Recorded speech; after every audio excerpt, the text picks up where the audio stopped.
We were asking Shannon about left tackle. He says, I'll do whatever they tell me. Yeah. Just and like that's what his job is. Yeah. His job's to fill in and when we need him. And we used him at right tackle last week, and this week we'll move him back over to left tackle. And he's just been such a good player in terms of being able to step in and do that. When you have a guy like that who's at the beck and call, it just makes you that much stronger. So, did he? I mean, is there any? I mean, did you have options at that point? I mean, is there anyone else you could have thrown into left tackle other than Shannon? Well, I'm not sure I understand your question. We have Joe Appel play last week. Yeah. We could have played him. We had Calvin Armstrong here. We released him this morning because we have Shannon. Yeah. And we just felt Shannon's the best option for us right now. Joe did a good job, and he's going to be a real good player. It was a great experience for him, and he'll grow from that. And we feel real comfortable now that Joe's going to. It helps your development when you get a chance to play. With Armstrong, did it just come down to numbers on the roster? Yeah, once Chris Van Zyl was okay, we just had too many offensive linemen, and we couldn't. Calvin did a nice job. I mean, to be able to come in and learn an offense and that type of thing, and just a fine young man, and we just don't have room to keep that many people. Without giving away any secrets, what's the running back situation going to be on Sunday? Well, the running back situations, we've got.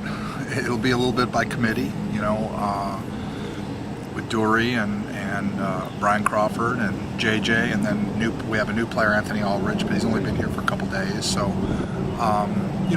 we'll have different things for different players, and it's still running the ball is very important for us. We just felt like Mike Ford wasn't ready at this time, and I'm not going to put a guy in the game who's not ready. But Aldridge, I mean, even with a few days he's coming in, you can still use him. Is it because of that explosive speed? Yeah, he's a guy who's been in NFL camps where Mike hasn't. He's been, last time I saw him play, he rushed for 200 yards for Denver in the last preseason game last year. So he's a guy who's got game experience at the pro level, and it's just easier for him to come in and learn what we're doing and be able to step in and not have it overwhelm him. Where for Mike Ford, he should be at South Florida. But he's not, and he's going to grow, and he's going to be a real good player. He's just not ready right now, and it's just not fair to the player. It's kind of like with Grant Shaw and the kicking thing.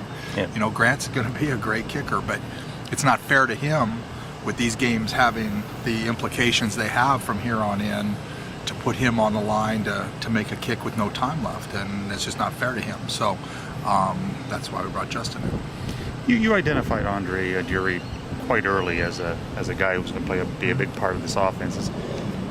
Obviously, I would assume he's met your expectations, maybe even exceeded them. Yeah, he's exceeded what we thought he could do, and he's going to be a great player. His deal now is he's got this is a long season, and this is the first time he's ever played 18 games. So the body starts to this gets a little sore, and that gets a little sore, and he's a tough dude, but there still comes a point when the length of the season. Andre's going to be way better next year than he's been this year, and hopefully here he'll get in this stretch run and continue to make some huge plays for us. But he's far exceeded what we ever would hope for. Outside of the obvious, with Copeland coming back and giving you that veteran presence in the receiving core, what else does he bring? Or what intangibles does he bring that that have been missing the last 3 games? What intangibles are important to winning games? If you could answer that question, then that's what everything. I mean, I'm not trying to be flippant. No, but he brings. He wins everywhere he goes.